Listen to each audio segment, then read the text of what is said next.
much have everything from the ocean in this one soup. The global ramen phenomenon is on full display. Just packed with flavor and richness. Retro dives are a haven for hidden gems. There's not many places that have the secret of the sand dab. These are the unique foods that define a location. And the legendary pleasures will travel halfway around the world to eat. Once you have a bite of it, it's like you're in heaven. I'm Andrew Zimmern. This is Santa Monica, California, another delicious destination.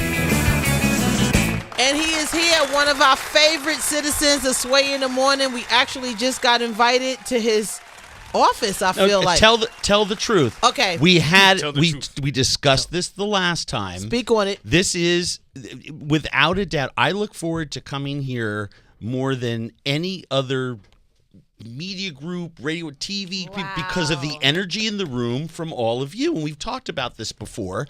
And I've kept saying, when you're in Minneapolis, because you get there at least once or twice a year. At least. I said, Sway has all my info. Just come by because I know you're busy at night and parties, you got and events. hanging out. Well, you got events and stuff like that. But 3:00 in the afternoon, come by. We have a big kitchen studio. I got a big space. We'll invite some friends. You guys bring whoever you're with, and we'll just have we'll just put on a feed bag, hang out for an hour. Nothing heavy duty. Off the But Andrew, no what's phones. the main reason why you think we haven't been there yet? Because we've been doing this show 8 years. Because someone else other than Sway needs to be in charge of scheduling it. What the hell? Andrew Zimmern is here. Oh my God! Look who's in the room! Look who snuck in, man! Look who snuck in! I was just telling somebody in the hallway how our relationship has transcended from being interviewee and interviewer to friends. That's correct. In fact, even when we talk about his projects, it's like, although he does a lot of excellent projects, and we're going to talk about his new book today, I just can't believe that you're actually talking about me behind my back on my own platform. Yeah. It's harsh. I know. But that's what friends do, is that they give each other the best kind of crap possible. You know how much love and respect I have for you. Absolutely, man. But here's the deal. You're like me, because I make the same mistakes. I come into a city and have a friend who I legitimately would like to spend 45 minutes, an hour, have a quick lunch with when I'm like scurrying around and just kind of slow down for 1 minute, and then I forget because I'm just going a million miles an hour. The velocity problem is immense. And you're doing so much cool stuff, and you're helping so many people, and you're influencing and raising up so many different aspects of our culture. I totally get it, but that's why we're going to take it out of your hand. We're just going to arrange it. Oh, you're going to take it out of my hand? Yeah. So that way, at a certain day, when you guys are empty in the middle of the afternoon, you just come by. It's like coming to my house. We'll feed you. I want to feed all of you because you guys are awesome. Okay, thank you, That's Andrew. all. I just want to apologize. It's all from love. It's all from love. What happens? Hey, by the way, huge thank you. You have nothing to apologize for, because the last 4 or 5 times I've been on this show, we've always had the Andrew Zimmern Eats Balls clip playing, and we didn't have that this time, so I feel like I've done something to earn out of that phase with you. You graduated. Yes, thank you. Man. It's awesome. When we think of you, we don't associate you with eating balls no more. Exactly. So I must have. Yeah. Exactly. Exactly. Yeah. Okay. Well, welcome back to the show. Yes. Thank you, my friend. How's life? Actually, it's really, really good today. I am happier today than I have been in 3 years. Okay.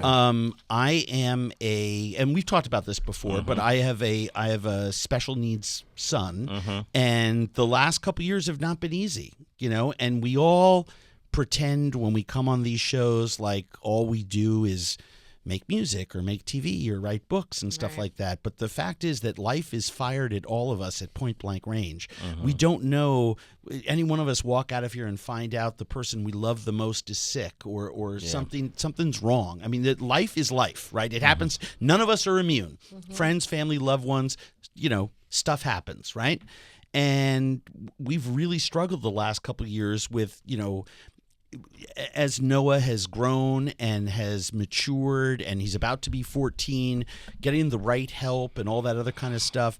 And we've just had some incredible news. And over the last 5 or 6 weeks, kind of like when I recovered and finally left drugs and alcohol behind 28 years ago, the difference when people ask me, well, how'd you finally get sober? Is I finally took responsibility for my own recovery. I said to myself, I don't want to die. I mean, it was that simple. And then you just put one foot in front of the other. And Noah has taken all of the 8-9 years of help that he's been getting, and he finally just put it all together the last 4 or 5 weeks.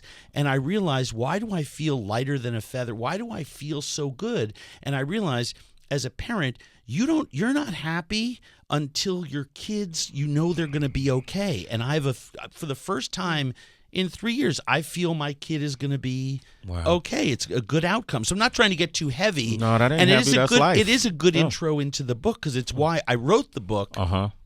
Because as a parent to he's now about to be 14, but when I wrote it with Heather McAleaton, my co-author. He was in that 8 to 12 slot. I wanted to have fiction for kids that was like baller fun, totally awesome adventure, where kids solve their own problems because they're smarter than we give them credit for, where there were, 3 youngsters that time traveled, followed by evil villains, Indiana Jones style action, page turner kind of stuff, where every chapter was a great cliffhanger, and have my young hero. God, Ludacris looks good in that video. It's so distracting. Oh, come on, man. What are you doing? I love him. Okay. So we have a young hero who changes by the end of the book. He starts out like me when I was young, not living up to his potential, not really doing well in school, problems with his parents, feels he isn't respected, feels he isn't heard, and he's forced to go live with his strange Uncle Arthur for the summer. What he doesn't realize is his strange Uncle Arthur is actually the leader of the Alliance of World Explorers, and in his office in the British Museum has a time-traveling device. And very quickly, the young adventurers accidentally stumble on this device, and then the book just starts hurtling along.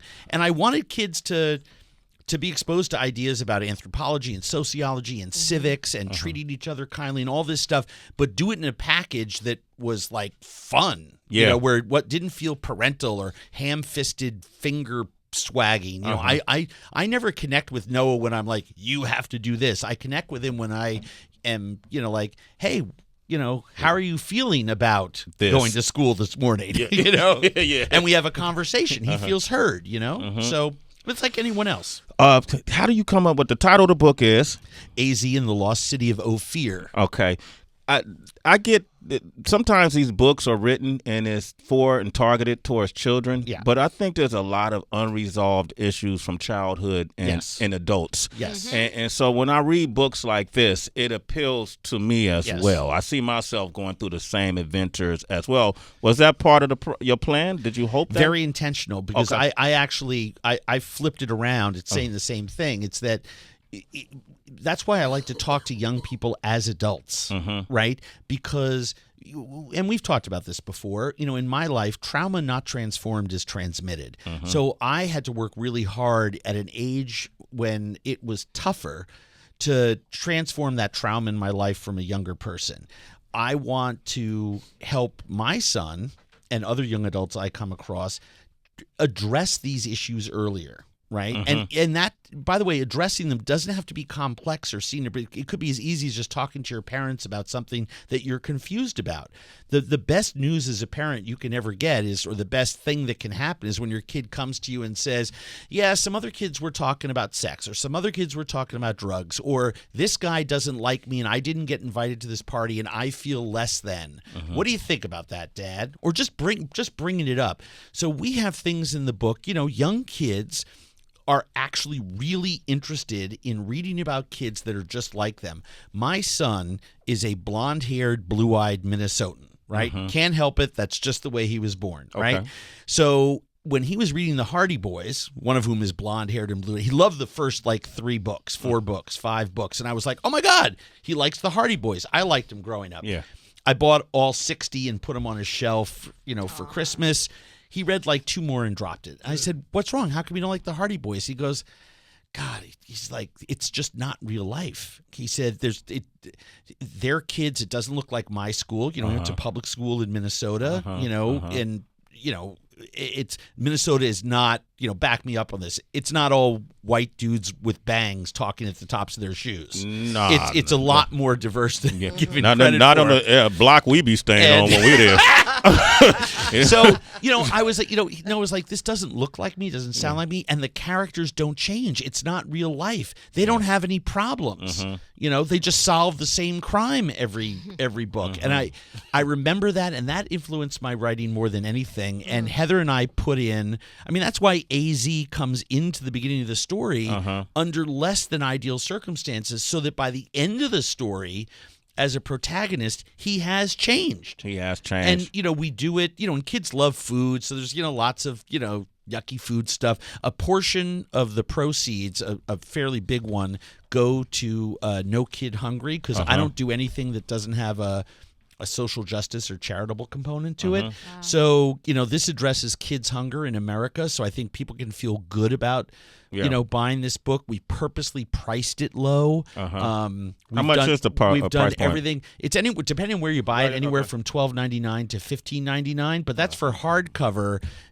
That's that's real money, but as hardcover books go, it's inexpensive, especially for illustrated. Lisa Troutman's illustrations are amazing. You were looking at the cover before, and every time I see it, I'm like, I can't believe I'm a part of that project. I love that's the color so scheme cool. too. Yeah, Like, it's kind of earth tones, orange, brown. Yeah, it's awesome. That's kind of what I wear. Photos are great, and the kids go to Africa, and I in Egypt, in ancient Egypt, and it's great. And I want to send these little kids back in time to other cities in the future volumes, because this is under the Alliance of World Explorers series. And I know if even 1/1,000,000th of your viewers and listeners buy this book, we all right. It's a bestseller. It's going to be okay. It's a bestseller. So let's get them to buy it. But in future books, I want them to go back in times in our history where they can learn things and talk to other kids who are living through, the age of imperialism, British imperialism in India, who are living through the French Revolution, who are living through Civil War America, who are living through the Civil Rights Movement in the 60s.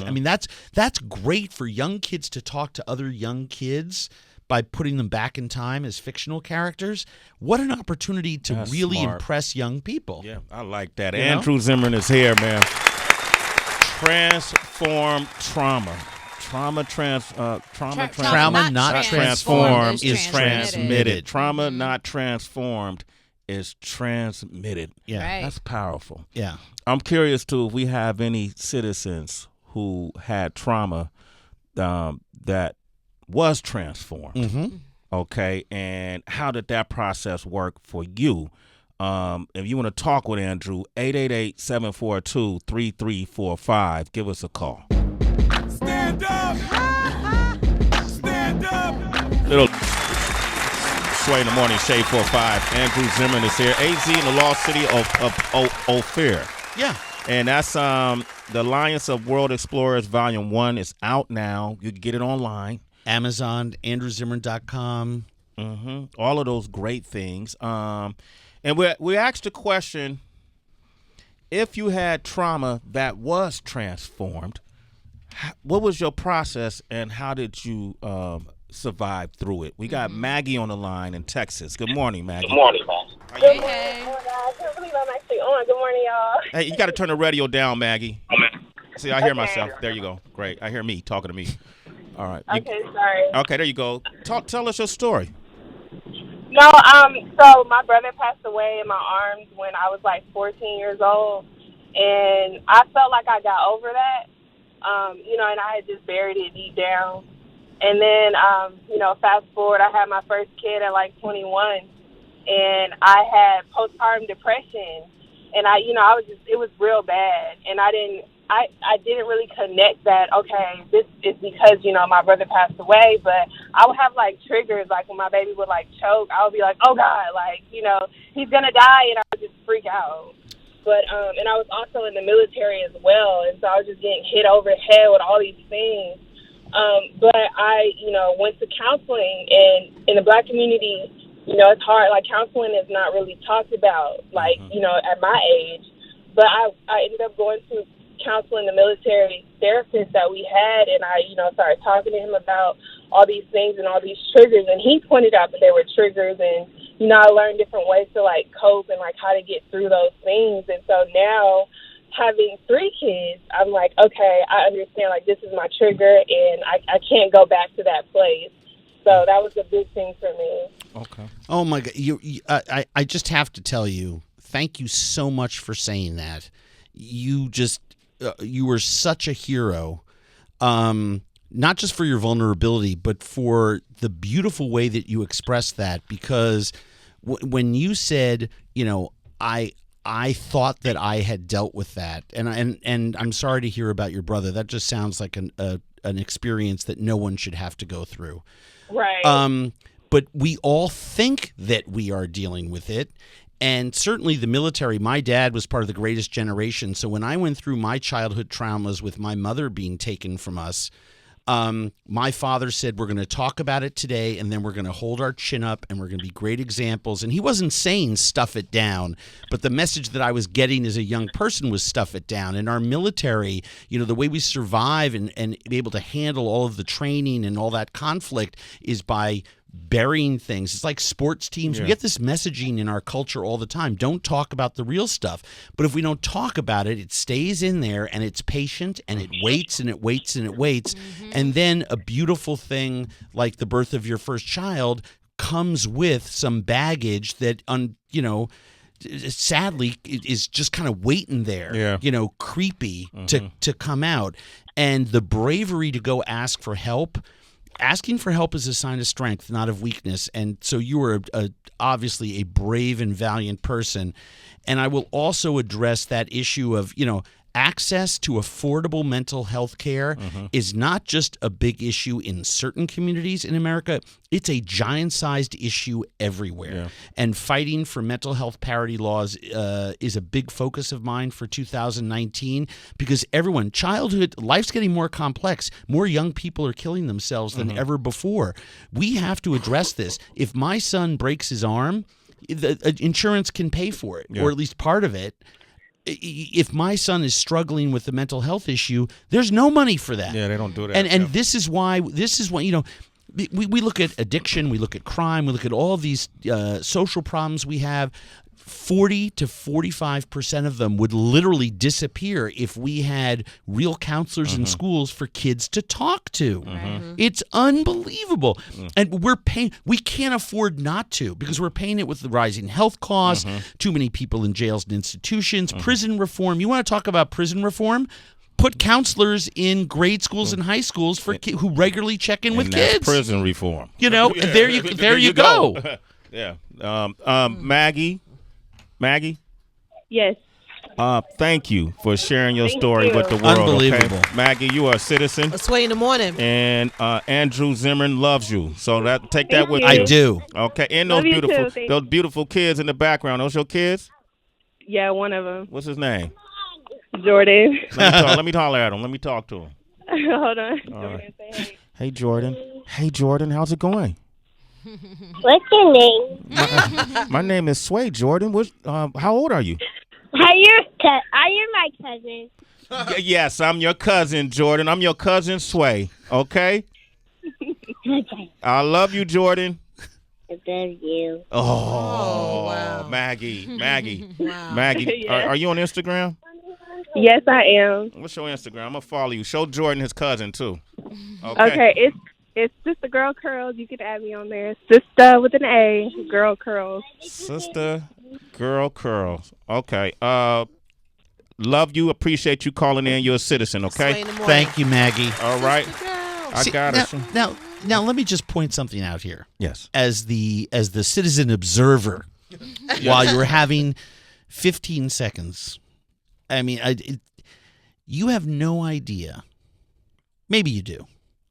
But I think most people have no idea the empathetic way to look at the world as not something to be taking things from, but to be giving things to. Yes. That you stop, that your insides tell you, let me talk to that kid. That means more to that family More to her, more to that kid growing up. But what a beautiful that's the lesson for me as I walk out of here is that's how you need to approach life. Pause, put all the other BS on hold, because what's most important is saying hi to that little kid. Yeah. And look at how that filled you up. The look on your face when he was like, "Love you." Was I mean, you know, that's the best in the world. Man, that's connecting with a real Andrew. human Come here, being. man. Let's get a hug, man. we connect like this every time, man. That's my brother, man. I promise you I'm coming this summer. Come on, Sway, I'm coming to the house. Andrew, we we're going just to be in wanna feed Minnesota you. in May. All we want to do is feed Put you. it on, tell Kelly, put it on schedule, please. Andrew, we're come going to on. be in Minnesota in May. I'm telling I'll May be there. 24th through the 30th. We'll be. I'm snitching because You're there for 6 days? At least. Easy. This We're is there for 6 easy. days? maybe 6 days, 5 nights, This 5 is nights. easy. For what? Sound set. We have to stay an extra day. We fly in. What? No, I mean, You do that? You've done that You see before. I'm just saying we ain't never stayed 6 Listen, days. no, 6. Wait, we go in. We have a travel day. We travel in. Then we have our broadcast, Yeah. and then we're off. Oh, we and stay then the weekend. And then Oh. we stay the weekend. It's Minnesota at the end of May, the most beautiful time of year. You could have been there last week when it was 50 below. Yeah, I couldn't. Yeah, whatever. Man, I don't There's even know gonna be y'all a lot survived. of babies in 9 months. 50 below, it's nothing to do but hump. Yeah. That's all we do in Minnesota It's in the hump. wintertime is make babies. Yeah, the women I ain't don't. The mad. women don't say no. All right, that wasn't a question. Hello, no, I'm joking. Thank you, Andrew. Andrew didn't touch that. Look at Andrew. He ain't touching that. I'm a seasoned professional. He knows now, boy. But make sure you. Andrew just turned around like, Okay. I ain't messing with you. AZ. God, I love you people. I wish everyone could have the experience I get to have a couple times a year of coming in here and you guys are just the best. It's the best energy. Love you guys. Thank you. We love All you of too, you. man. We all in tears right now, man. Every That was heavy. Maggie's crawls. Look, even your coworkers is crying. Yeah, I Everybody's crying. Tears of joy. AZ in the lost city of Ophir. You can get this now, man. Written by Andrew Zimmern Yes. and H.E. How you say her name? Heather McAleaton. It's McAleaton. hard to pronounce. I Yeah. mean, we put the 2 toughest names to pronounce on the cover of the book. And Lisa Troutman on illustration. Oh, the illustrations Yeah. are amazing. She did the book cover, all the illustrations inside. Yeah, it's amazing. It's great. It's great. really Thank you, cool. Andrew. Black.